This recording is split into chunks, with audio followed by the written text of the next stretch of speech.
right, Mr. Frank DiMaggio, thank you for coming to talk to us. As you know, I'm working on this website. A resource for people who want to build on Hillside. Why don't you tell us a little about your company, what you do, and how you help people who are looking for land? Yeah, absolutely.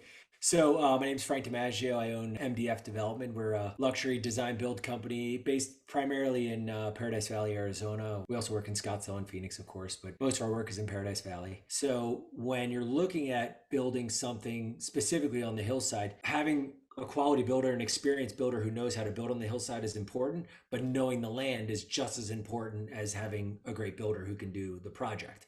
And I think that's really where I try to separate myself from a lot of the other people in the market is I'm constantly out there looking at dirt for myself, looking at dirt for my clients, and really understanding what the dirt is. That really gives us the best chance as to how buildable the lot is, how much lot prep is going to be needed to get a buildable pad, and type of return on their investment they would get, whether it be an investor or a homeowner, on not only the money but also the time in prepping, what would be a hillside lot. Talk to us a little bit about, you use the word buildable and preparing the pad to be buildable. What does that kind of mean to you, and how can you help someone understand what that is when they're just looking for the land? Everybody kind of wants to be higher up on the mountain because they feel like, the higher up that I get, usually the better the view. Well, typically, the higher up you get, normally the slope is much more extreme, and the buildability of that lot or the prep of that lot is going to be a lot more intense. It's got a great view, $5 million for an acre and a half,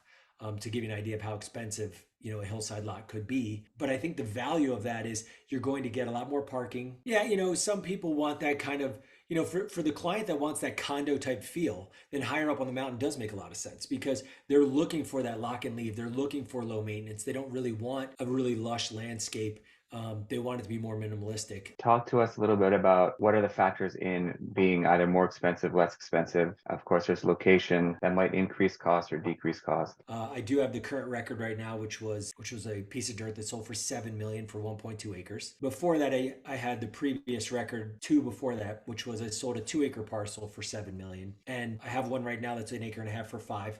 But what I'm really proud of is I have one under contract right now that will be the most expensive single property piece of land in Paradise Valley history, which is it's under contract for 12.5 million for just one lot for one house. So really excited about that. When you're talking about non-hillside, you're typically looking for the flattest piece that has the best views, the least road noise, the best sun orientation, and really in the best part of town.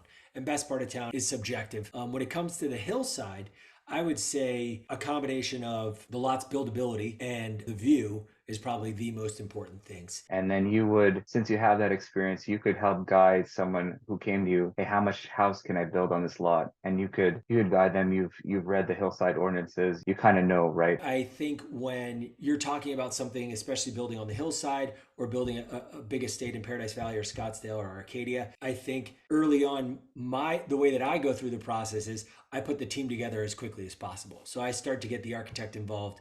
I start to get the landscape architect involved. I start to get the designer involved right away because everybody's going to bring a unique skill set and expertise to the table. And even if we're looking at just the land, 99% of the time I've got the architect walking on the dirt with us. Once we've identified it, if we get it under contract, I think I wear a lot of hats, but I think a project is great when you put a great team together early and get them through the entire process right from the jump. Well, Frank, that was very insightful. Thank you very much. Thanks again, Nick.